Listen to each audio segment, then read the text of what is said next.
大家好啊！咁我咧就係新港置業啦，Leo。咁我身邊呢位咧就係 Johnny 啦。今日咧就呢個雅居樂御龍山呢個天梯呢個樓盤係，再介紹翻呢套係咩單位？嗱，呢套單位咧前面就係高爾夫球場啊，係最近嘅一棟啦。即係呢棟單位咧係成個御龍山嚟講咧最邊位，同埋最靠近高爾夫球場嘅。係啦。咁咧就係可以望到呢個五桂山嘅山景啦。咁呢邊嘅負離子就係非常之足嘅，同埋高爾夫球場就喺前面噶啦。係啊，咁依家就即刻去到呢棟單位樓下去睇一睇。係啊，好啊。咁我哋依家咧就喺我哋呢個獅二棟嘅樓下呢邊啦。咁我哋可以望下呢邊嘅呢啲景觀咧，都係綠化做得非常之好嘅。好啦 ，Johnny 再介紹翻我哋呢套樓嘅。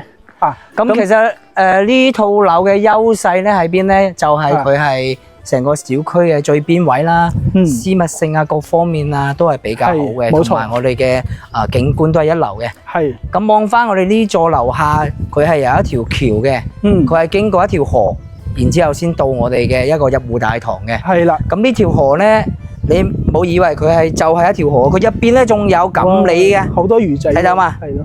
啲錦鯉係喺晒呢下邊嘅。係咯。話下邊好多有錦鯉嘅地方咧，招財啊！冇錯啦，咁佢呢個風水啊都係非常之好嘅，係水為財啊嘛。係啦，冇錯啦。佢有大堂啦，去大堂睇一睇。咁呢個入戶大堂咧，旁邊呢邊咧就會放咗好多呢啲信箱喺度啦，有啲咩信嘅就可以擺翻喺呢度噶啦。好啦，咁我哋再睇下呢個入戶大堂先。哇！入戶大堂咧吊咗呢個好大嘅一個水晶燈啊！係啦，咁呢個層高係幾多㗎？層高咧係有4.5米嘅。哦，4.5米嘅層高啦。咁咧就比較闊綽啲啦。冇錯。入戶嘅時候咧，個心情都比較好嘅。係。咁你留意後邊嗰邊啦，就係可以。咁佢呢邊係後邊係同埋大件嘅呢啲行李箱啊，都係呢邊咁樣碌落嚟。冇錯。如果係平時咧，如果有啲唔方便嘅，如果坐住輪椅嘅老人家咧，都可以係話喺呢邊即係上落要方便少少。冇錯啦。係啦。嗱，咁我上翻嚟呢邊啦。咁呢棟單位咧，佢係做到係一梯一戶嘅。係啦。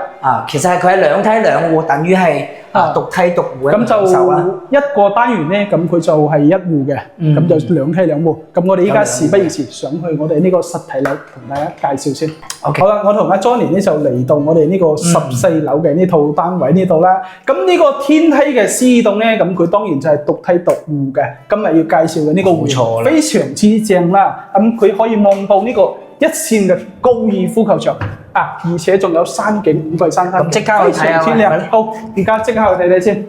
哇，好靚啊！景觀真係冇得彈啊！濕水年花真係冇得彈啊！嗱，可以望到高爾夫球呢邊嘅湖景啦，仲有呢邊五桂山嘅一個山景啊！咁呢邊嘅負離子咧就非常之正嘅。咁我而家同阿 Johnny 所在嘅呢個房間咧，咁佢咧到時可以係封咗佢都 OK 嘅。套間嚟㗎嘛？係套間嚟嘅。咁呢邊咧仲有一個衞生間啦。係。咁呢個廳 Johnny 介紹下，你有幾大先？嗱，個廳咧佢係有成15至16米嘅長度嘅，非常之大。喺呢邊踢足球都冇問題嘅。係啊，冇錯。咁呢套呢就係一個清水樓嘅狀態啦。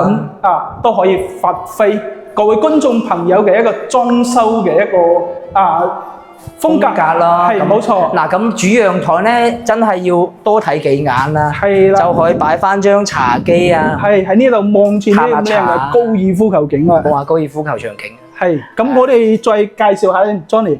咁呢邊呢而家整緊水泥路呢邊咧就係我哋嘅燈源路啦。係啦，差唔多整好噶啦，明年4月份就即刻通車噶啦。冇錯，咁正前方嗰邊咧就係我哋嘅三鄉三甲醫院啦，即係廣州嘅附屬醫院啦。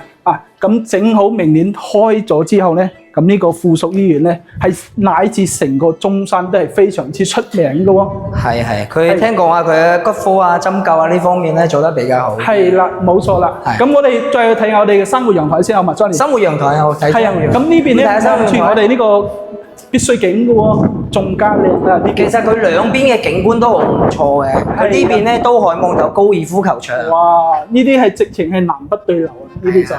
仲可以望高爾夫球場啊、別墅景啊。冇錯啦。嗰邊就係我哋嘅粵山泉嘅呢個白宮啦啊。咁 Johnny 再介紹下呢個陽台先。咁旁邊呢邊咧啊，呢個位置可以做保姆房噶嘛？呢邊係啦。嗱，呢邊係一個走火安全門嚟嘅，可以出入去嘅。到時候咧，你可以鎖實佢都冇問題嘅。係。講翻房間，阿 Leo 去介紹下。好啦，咁我哋介紹先廚房得唔得啊？廚房未介紹。好啦，咁我哋介紹翻呢個廚房先。咁呢個廚房咧啊，呢邊咧洗切菜呢邊擺翻個雙開門嘅雪櫃咧，喺呢邊都 OK 嘅。咁Johnny 再嚟介紹下我哋嘅房間先。你介紹啦，不如你熟啲啊嘛。好啊。呢棟樓係啊，咁其實佢個戶型咧，咁佢就係一個飛機嘅戶型啦。咁左手邊咧呢邊咧，其實可以話作為一個長輩房啊。咁呢邊跟住就有3間房喺右手邊呢邊。係啊，呢個肯定係主人房㗎啦，呢間。冇錯啦。係。望住咁靚景觀，肯定主人房啦。呢個主人房咁佢就睇住一線嘅高爾夫球景乃至呢個山景嘅啦。好啦，咁我哋再跟住入嚟房間呢邊咧，咁佢就帶咗個衣帽間嘅喺呢邊男女喺呢邊用嘅一個衣帽間係夠晒用嘅。咁跟住咧，仲有我哋嘅衛生間啦，到時嘅話可以做一個乾濕分離咁如果係中意睇住我哋呢個咁靚嘅景觀咧，做翻呢個浴缸都係 OK 嘅。嗱，其實佢呢係2間房啊。係啊，冇錯。咁如果你少人住嘅話咧，直接做一個大房都冇問題。係啊。咁呢個細房啦，望住高爾夫球場景啦。係。其實呢個可以做兒童房嘅。冇錯。咁呢邊咧都係一個套間啦。我覺得做書房都 OK 嘅，或者多功能就可以啊，冇問題。係啊，完全冇問題。好啦，咁我嘅溫濕分離呢個衛生間嘅呢個客房呢邊啦，咁呢邊咧嗰個窗景咧係望住我哋呢個金色果嶺嘅呢邊別墅景嘅。咁我哋同Johnny 咧介紹翻呢間屋係咩面積先？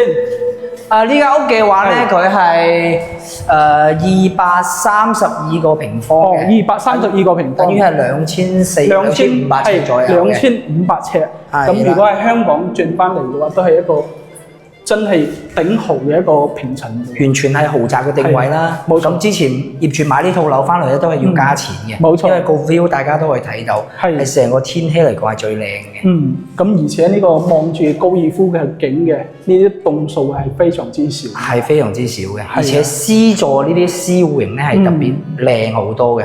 咁業主開價咧都係265萬嘅，其實都係比較平嘅一個水位嚟㗎啦。冇錯。咁如果係再上去傾價錢咧，真係要約業主去傾一傾。咁到時咧 call 翻 Johnny 或者係我哋 Leo 啦，係啊，兩個人同大家到時再同業主咁樣斬一斬翻個價，劈一劈佢，係啊，整個優惠嘅價錢俾到大家。係今日咧同阿 Johnny 咧就介紹翻我哋呢個天氣啦。今期咧我哋就講到差唔多呢度啦，係啊，都介紹完啦，下期再跟大家去分享啲靚嘢。冇錯冇錯，係。如果係身邊有朋友近排都想話喺中山、珠海呢邊揾翻套筍盤嘅咁就分享俾你身邊嘅朋友啦，或者覺得 Johnny 同我哋嘅 Leo 咧拍得都唔錯嘅，咁就你先Leo。好，唔好意思。